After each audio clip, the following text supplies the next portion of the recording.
Welcome to Not Milk Never Milk. Subscribe if you're lactose intolerant.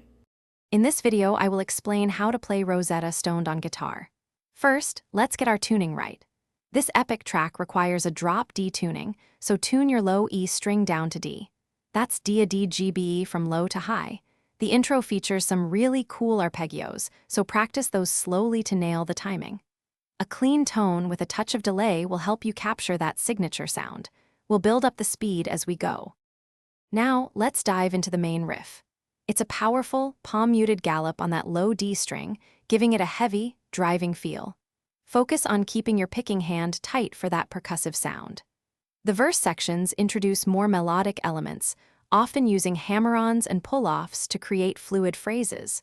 Remember to keep your timing precise, aiming for around 102 beats per minute to match the original.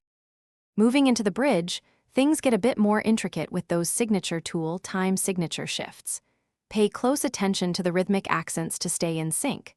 When it comes to the solo, it's a fantastic blend of melodicism and technicality. Experiment with both pentatonic and Phrygian dominant scales to capture that unique flavor. Break the solo down into smaller 4-bar sections and practice them until they feel natural. Finally, let's tackle the powerful outro.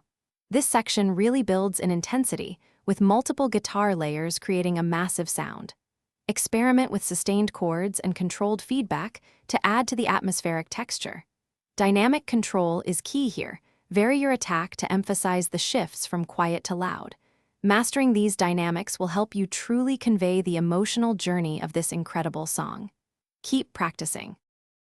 Thanks for watching. If this was helpful, leave a like and consider subscribing. See you next time.